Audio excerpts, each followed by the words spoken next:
Hello. What?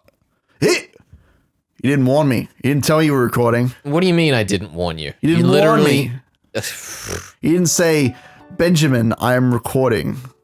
I never say that. I record everything we do, and then I only edit the parts that, you seem to be aware of. Oh, I guess so. I would have edited together the parts where I'm actually entertaining, but listen, we both professional know advice that that's not true. Professional advice. If you're ever in a situation where you're there to interview or like track musically or just do anything with someone, just always have it tracking.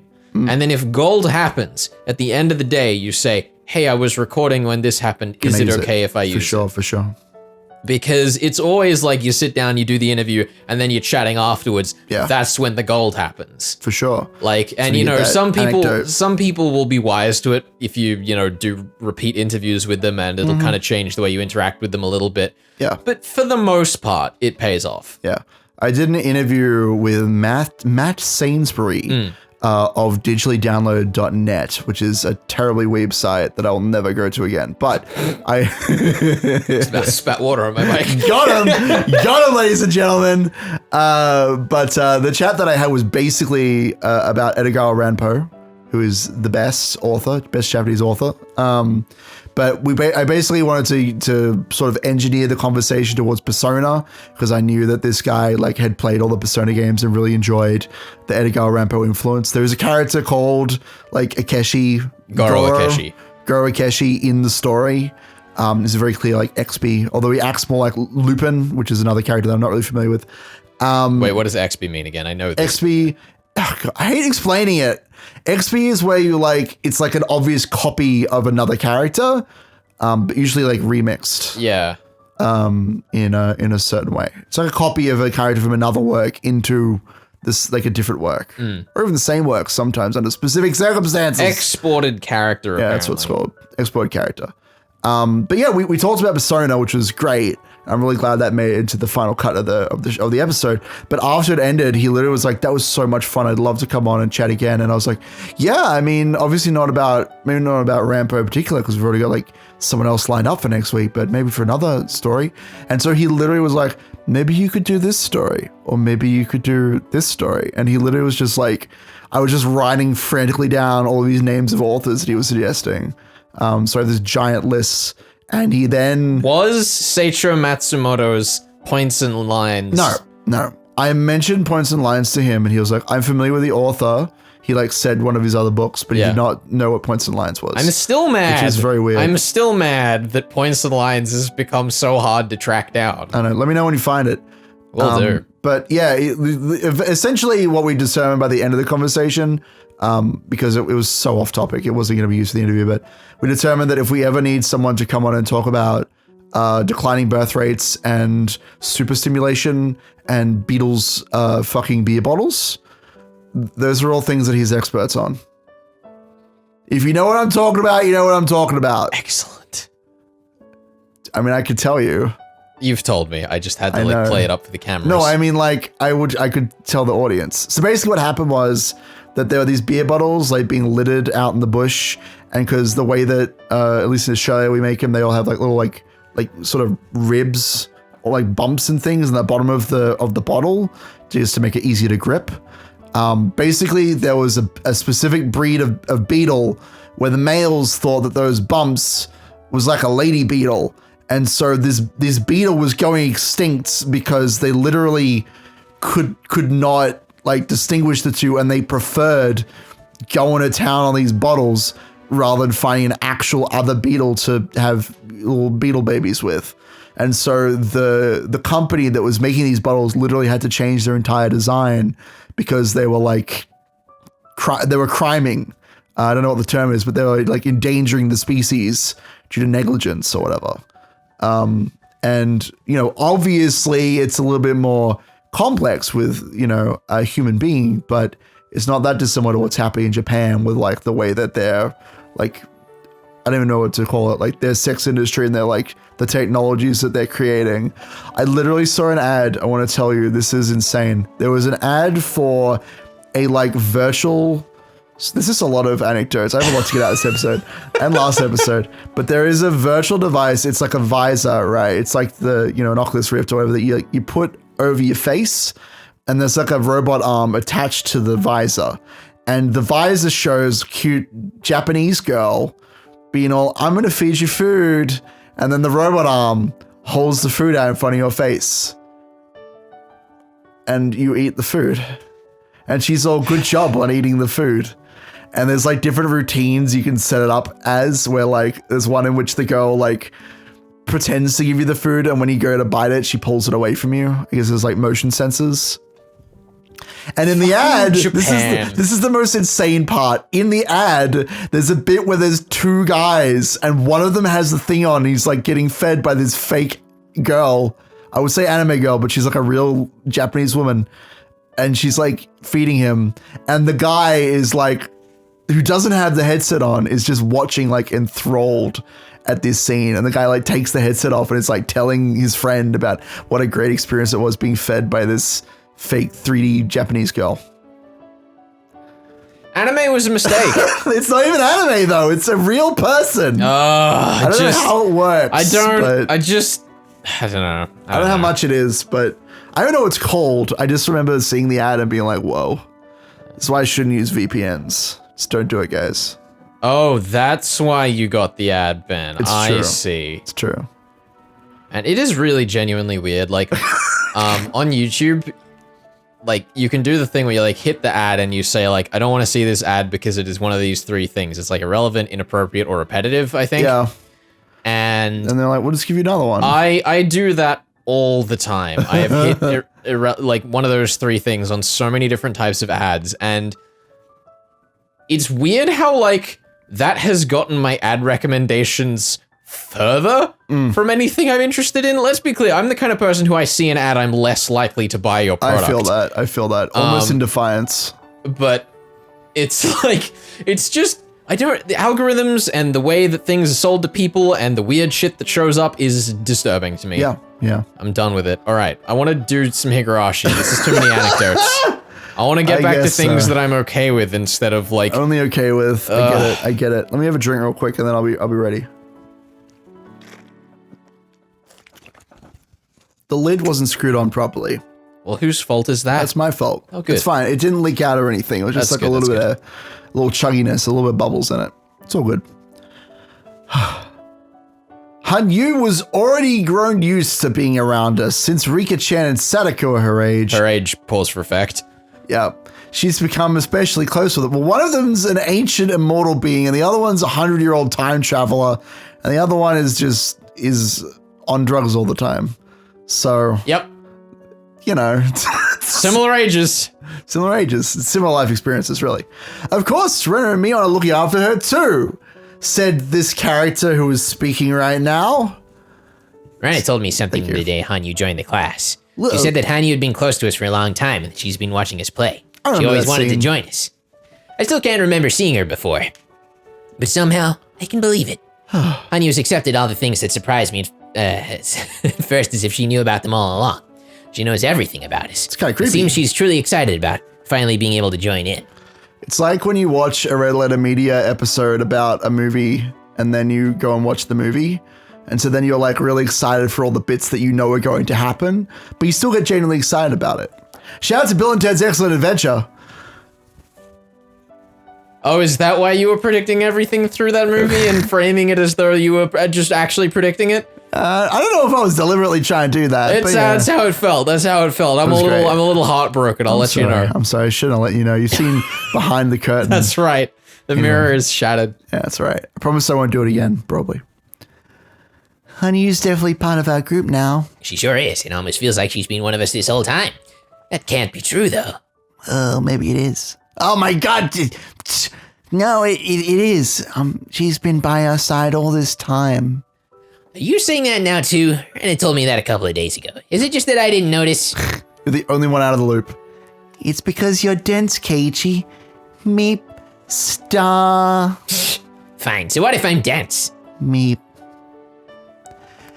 Oh, wow. Well, why are you two sitting down? Are you tired? I'm fucking exhausted. You never feel tired, Hanyu. Meanwhile, we're exhausted. It's because I've waited so long to be able to play with you all. Oh, this isn't nearly enough. I want to play more and more. Ow, stop. You're full of energy. By the way, those things on your head, don't they fall? Don't they fall when you play? Wow, rude. Oh. Hanyu has horns on her head.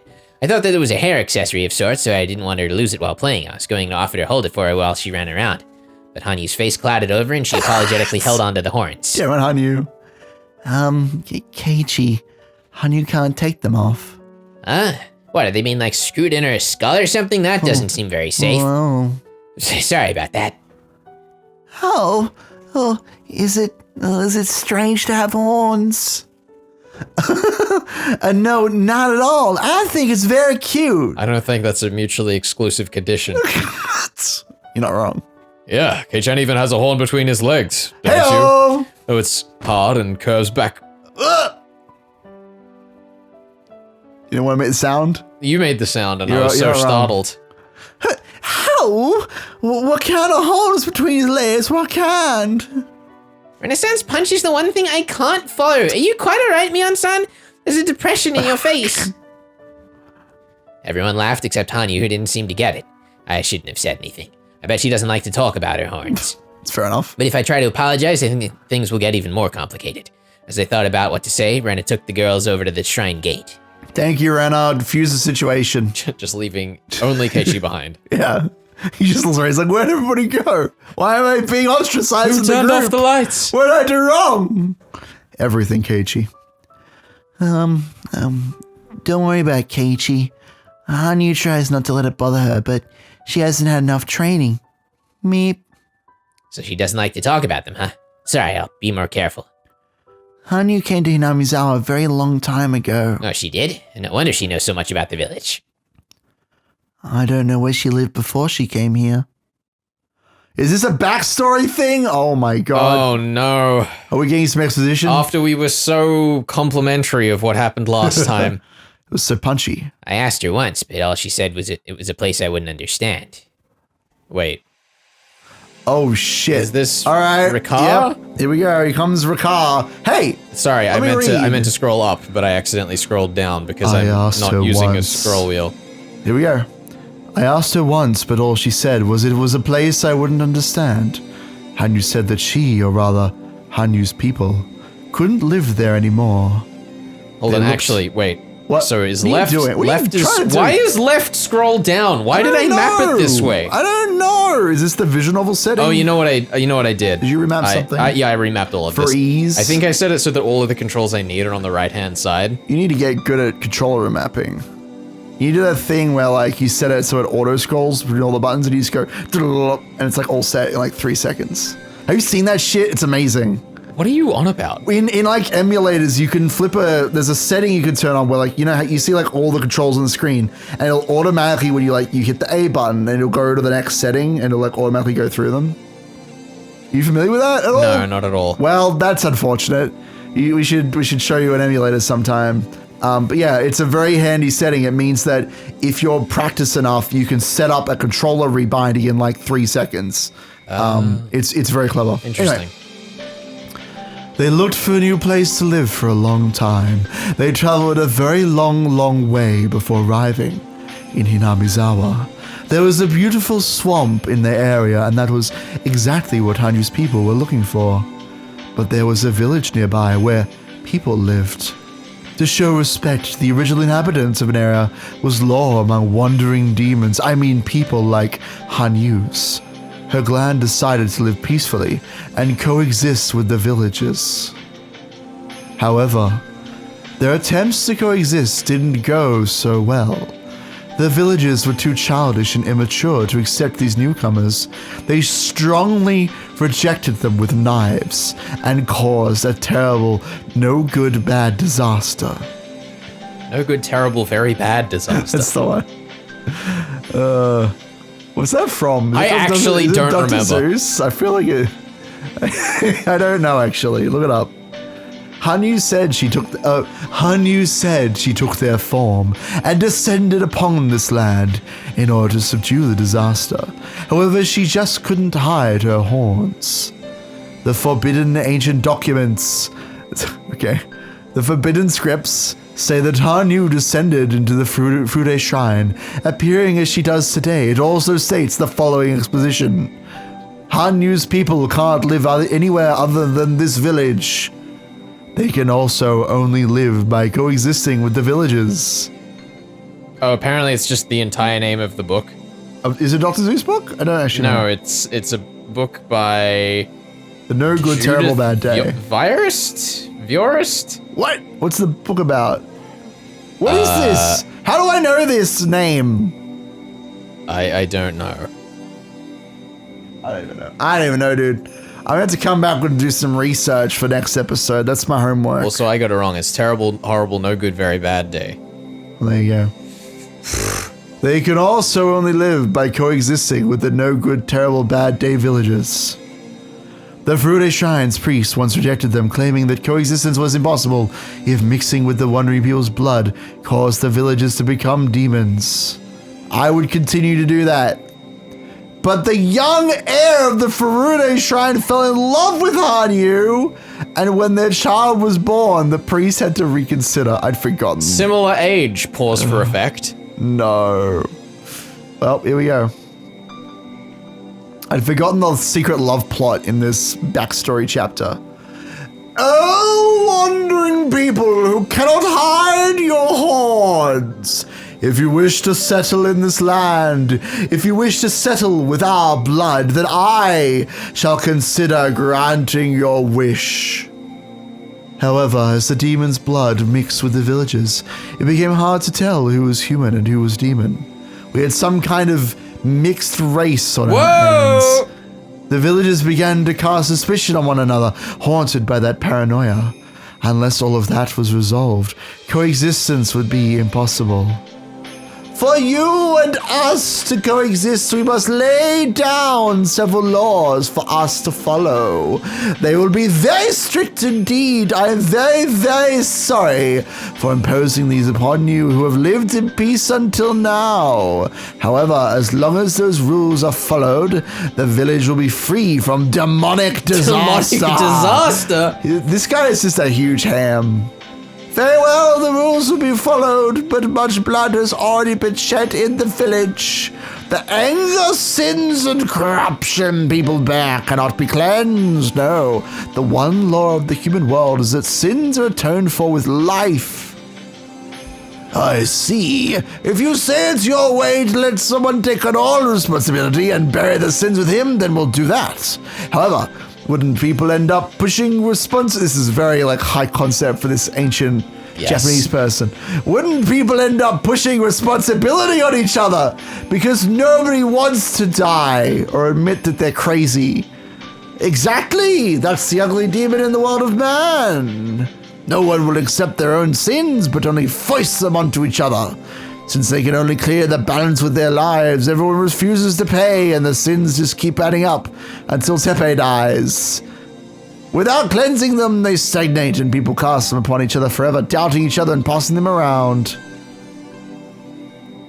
I see. If that is the unopposable law of this world, and you yourselves are troubled by this law, then in exchange for coexisting with us, I shall grant you a world where people do not blame their sins on each other. That's impossible. That's impossible. It doesn't exist. What kind of world is it? So long as mankind exists, they will commit sins and give rise to corruption, so we shouldn't try to fix anything, is what I'm hearing.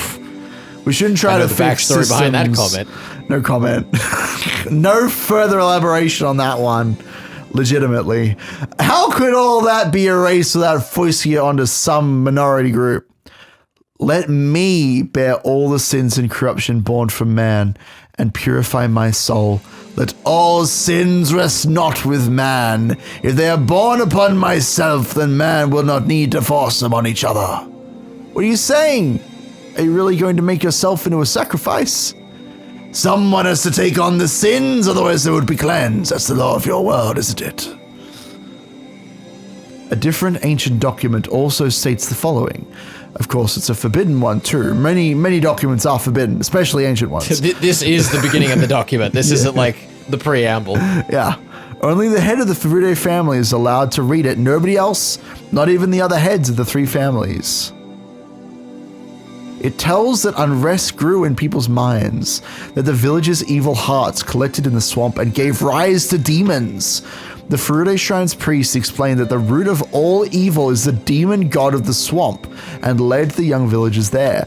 By the swamp, they found a demon mocking the unrest in people's hearts. The young villagers fought bravely, captured the demon, and dragged it to the Furude Shrine. The priest cleansed the demon god, opened her abdomen, and dragged out her organs. He chopped them up and washed them down the stream, then threw the body in the swamp. People regained their sanity. Those who had been suspicious of each other became friendly, and they all shared in the joy of peace again. If these forbidden ancient documents are real, then the object of the villagers' worship, Oshiro-sama, was captured by the villagers, forced to bear all their sins and torn to death. But is that really a world where there is no sin? Metaphors. Plus, it's clearly written that the demons appeared after unrest grew in people's hearts. In other words, the demons were forced to bear the sin of discord that rested with man long before they arrived. Oshiro-sama was a god who took on people's sins to mend conflicts between them. People eventually came to honor her, and it's said that became the foundation of faith in Oshiro-sama. I don't understand exactly what that means, but I know one thing. When none of us humans would draw the losing straw, she offered to draw it in our stead. To prove it, we cleansed our filth by letting cotton absorb it and drift it down the stream during the Watanagi festival. There's no shame or shifting of responsibility involved. Until that system was created, we were simply demons who pushed our filth and our responsibility on each other. We could only cleanse our own sins by blaming someone else and sacrificing him by cutting open his abdomen, and Hanyu took on that job. A purification ceremony without a human life. A system that forgives people for their sins. That is the origin of the cult of Oshiro-sama, which blames not people for their sins, but the curse. The way that read to me implied that the Queen Carrier dying actually eases people's symptoms rather than sets it off. I don't know that that's how I would read it. I mean, this is all assuming that the rest of the Takano duo's research is correct, which I think is ridiculous. Sure. But, like, it's an interesting thought. Yeah. Because, modes of myth, woo! Yeah, I mean, that's all this is. This is the most blatant use of modes of myth, like, that it's transparent, right? Mm-hmm. Like, Reese is writing this deliberately to be transparent about how the myth works. Yeah. Those documents were sealed away. If they weren't, people would find out that the object of their own faith was falsely blamed and killed by their own ancestors. There you go. Hanyu apologizes. She takes in people's sins and keeps apologizing. When people can't deal with their own sins anymore, she accepts them. When Hanyu takes over, people are cleansed and they're allowed to keep living. Like what happened with Rena. Demons take on sins by becoming cotton to absorb them. They're exterminated and washed down the stream, and then the village is forgiven. They are forgiven for their sins. Yeah, I mean, obviously there's like two very deliberate ways you can read this. One is that there literally was a person who had a particular strain or a particularly concentrated, collection of this virus in their bodies, and so actually using that body, they created antibiotics or something like that to fix everyone. That's like the kind of more sciencey side. And of course, the modes of myth side is that we're creating this myth to bear the sins, right? I mean, the one I'd say to the sciencey one is really that this is allegorical for, a witch burning, basically. Sure. The villagers in ancient Japanese village might not necessarily have understood antibodies. Yeah, for sure. That is definitely a true statement. Let's read on. Let's see what else we learn about this thing. I've asked Hanyu about this before. Then she told me the following story. 4 people are stuck in a snowy mountain cabin. They play a game while each sitting in one of the 4 corners. It's a fairly well-known story. It's in the middle of winter. They're all getting sleepy. If they fall asleep, they'll die. So one of them comes up with an idea. They're all sitting in the 4 corners of the room, so someone just has to walk clockwise to the next corner and wake up the person sitting in that corner. The one who just walked will sit in the corner, and the one who just woke up will get up, walk into the next corner, and wake up the person sitting there. If they keep doing that, nobody will fall asleep. People who know this story won't need explanation, but this doesn't work with 4 people. When the first person gets up, their corner becomes empty. So after everyone takes turns, the 4th person goes to the next corner, which is an empty one. They sit down and fall asleep, so the game is over right there, and everyone freezes. I see where this is going.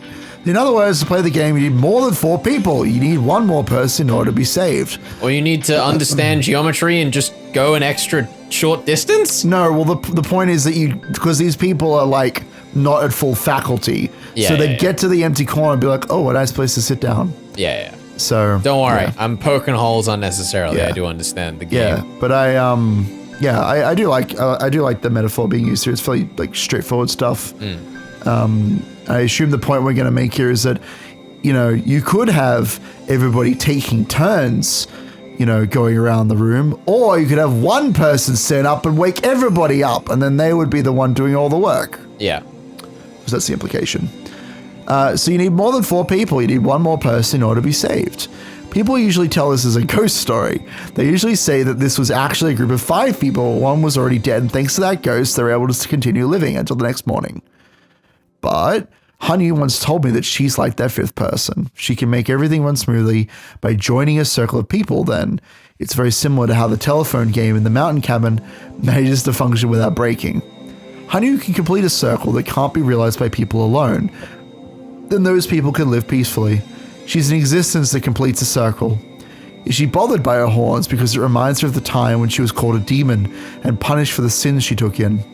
Is her subconscious still tormenting her with thoughts that those who have horns ought to be persecuted?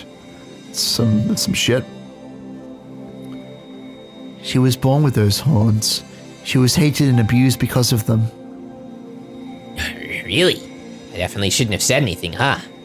And, just because she has those horns, she had to take in everyone's sins and cleanse them. She did that, and then she was worshipped as a god. A god? I was talking to myself. Forget about it. Huh? Also, this idea that, like, becoming a god isn't just about doing great things, but it's about taking on great suffering. Yeah. I love that as a through line. Obviously, we're pulling from Christianity there, but, like, to be revered as a god or a kami, there is an element of self-devotion and sacrifice and suffering that comes with it. Nobody knows who Hanyu really is. Is she really a divine existence that descended from a higher place, or is she simply an unlucky girl who became a sacrifice just because she had a pair of horns? Maybe it's both. Nobody knows, but this girl's blood was blended with the Furude family's blood, and that blood has descended into me. Don't smell this. Don't do it. Our legends state that if the Furude family has a girl for their firstborn child for 8 generations in a row, that 8th child will be a reincarnation of Orishiro-sama. I don't know exactly what that means, but I'm that 8th generation. Is that why I was the only person who could see Hanyu? 8 generations is a very long time. Maybe that's how long it took for all the sins Hanyu assumed to be cleared. 8 represents infinity. It's a very lucky number. It's a pure number, mind you. Often curses uttered will contain, I'll curse you for 7 generations, but the 8th lies beyond that. In other words, 8 possesses such good fortune that it can forgive great curses and sins that span 7 generations. It's a number with power. It's the time Hanyu needed to cleanse all the sins she took in from the humans. Hanyu and her people simply wanted to coexist with us, but Hanyu had to become a sacrifice. Her stomach was cut open and its contents washed down the stream. Then she was thrown into the swamp. And so, the Furude family had been waiting. They waited for a very long time for her to come back. They kept our traditions alive, waiting forever and ever for her to return. According to legend, the name Furude was made by adding a horn to the character for fortune teller.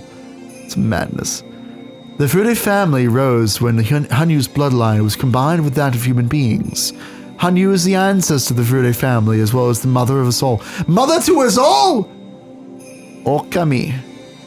When I was little, Hanyu taught me a lot more things than my mother did. It's no wonder I'm her descendant. The curse on the clan who exorcised and buried their very own mother was finally absolved after 8 generations, what seemed like eternity. And then she met me, her descendant, the final generation of the Frude family. Sometimes when I think about that, I feel like there must be some important meaning to this hapless fate thrust upon me. But what kind of meaning could the trial I face? The trial of breaking through the obstacles sealing my fate have. There it is. I was just like, it just paused. Why? At like a really what was weird confusing that? It just was weird that it like paused there. Ugh, bad. Look, I'm sorry. I thought it was like a weird place to pause. You need a break. I do. End of episode. I'm going to bed.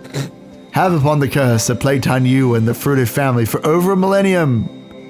Do you mean millennium? 1,000 years is such a crick in the neck, and is simply too long a period to communicate thoughts and intentions correctly. Hanyu has become the curse we call Oishio-sama. Though she originally was a means of salvation, she has become a chain that binds people. The rules about coexisting were misinterpreted as the law that binds villages to this place, and that continued until the Meiji era. And while the village winds once again blow toward the misunderstanding of isolation, that's a good phrase, thanks to the dam conflict, how does that play into my meeting with Hanyu and this motley fate we're trapped in? I haven't lived long enough to be able to understand that. The only thing I can say for sure is that the Frude family originated when Hanyu's bloodline mixed with that of humans, and the lion's final descendant, me, finally met with its ancestor. It's like a big loop. It looks kind of like the infinity sign, which is kind of like an 8. It's like which is the 5 symbol people for in purity. a room. Yeah. Well, 8 is like a big symbol for purification. Oh. I don't know why. Just so like, I mean, it's like 8 million kami. It's that saying. But like, I don't know. I'm not fully educated on the etymology of the number 8, so to speak. But I do know that it all like ties together the idea of like, there's 8 million kami. And it's like, it goes on forever. And like 8 is the big pure number. The Frude bloodline bears a cursed history of placing all of man's sins onto its mother and killing her. Now the beginning and end of that line have met. Hanyu always wanted to join everyone, yet she couldn't hide her horns. Even so, she still wished to be an existence that completes a circle.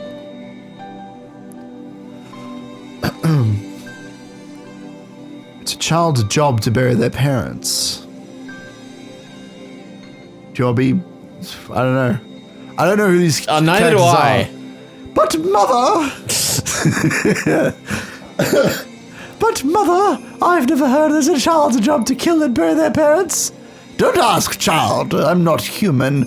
My horns are proof that I am a demon. A demon's job is to take on the calamities of the human world. Bearing the calamities of this chaotic world and cleansing the unrest in mankind's hearts is my role. Then, mother, why do you have to be the one? People's sins are people's sins. They aren't yours. Listen, child. Haven't you ever read the Bible, you ungrateful shit? The Bible is very important to this tale. Listen here, child of man. People live with their sins. They can't live without making someone else take the blame. Nobody wants to take the blame, so they shift that responsibility around. That is a demon, the true demon, disrupting that world of man. By bearing it myself, man may be cleansed. By bearing it myself, man may be cleansed, and mankind can be freed from the destiny of doubt and conflict. Let all of the sins, the filth, the karma, and the curse come to me, then attack me, purify me, wash me down the drain, the stream, and throw me into the swamp. A human will not do, so it is the fate of one not human to accept that role. If a human were made to bear it, then mankind would not be freed from the demon of doubt. I don't understand, Mother. Mother, you have horns. Are you saying that you aren't human just because you have horns? That even if you are human, the horns have made you non-human, perhaps even witch-like? Even if you have horns, you're human to me. My child, you're the only one who's ever said that. Even if everyone else always calls me quadruple X or quadruple X, you'll still call me human. There you go. And that's how she instigated her own witch hunt, by becoming a demon. What is passed down in the Frude's many forbidden scrolls, The ones unknown to even the heads of the 3 families, sealed in the altar and the shrine storage. Understanding that would probably require about as much time as I've spent repeating time.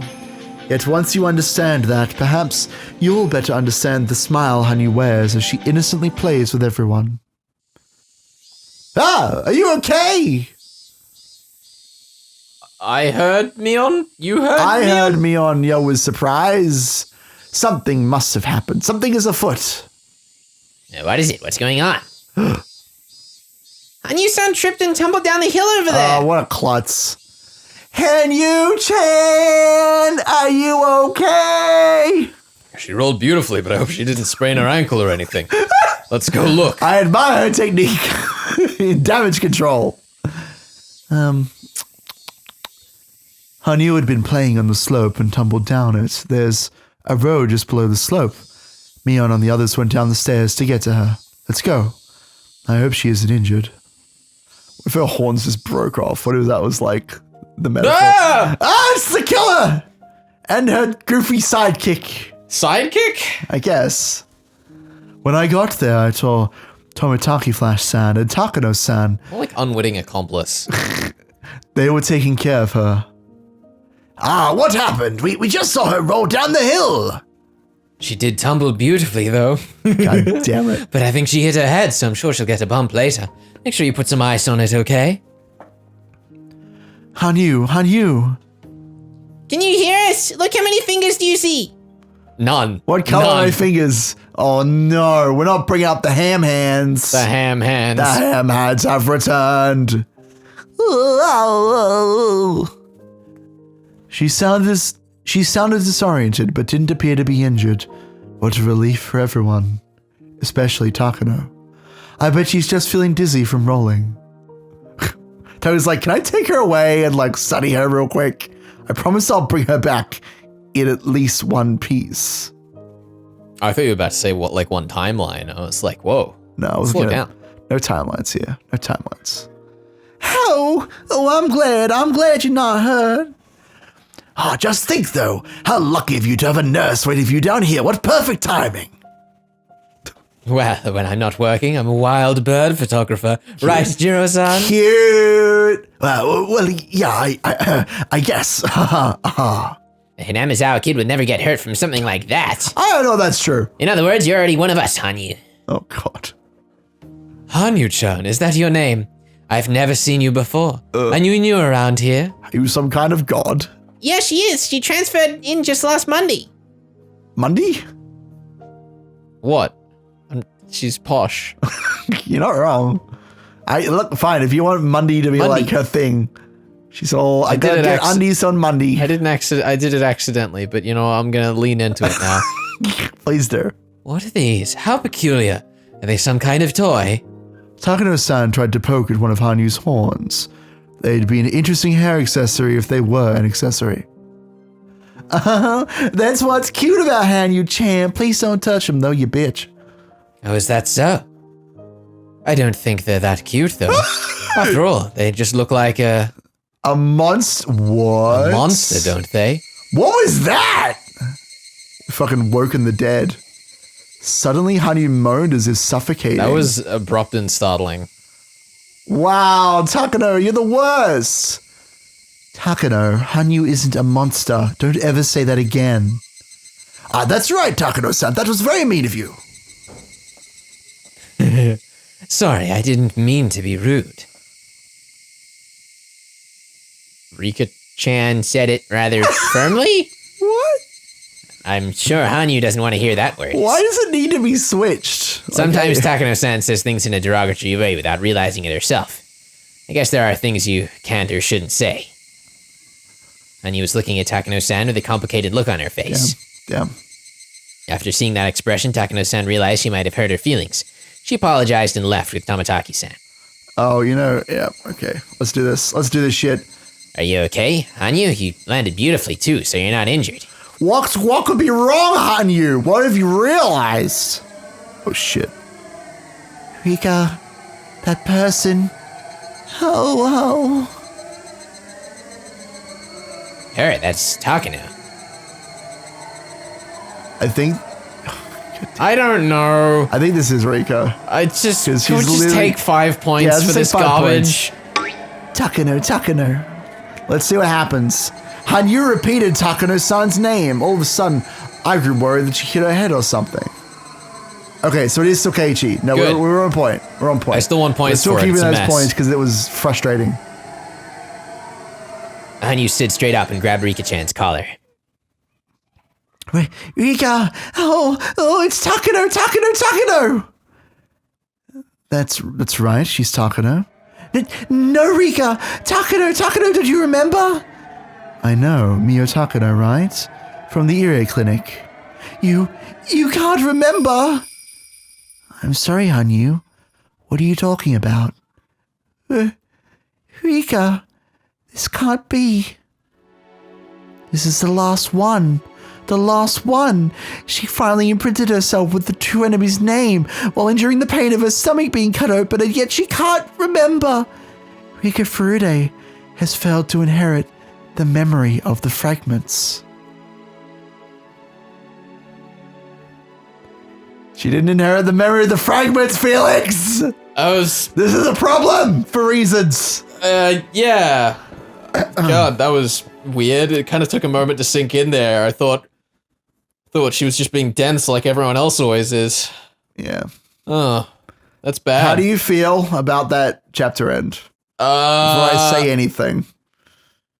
It's a little weirdly paced. Yeah. I'm not super keen on it, but at the same time, it was kind of like a nice surprise. Yeah, a little.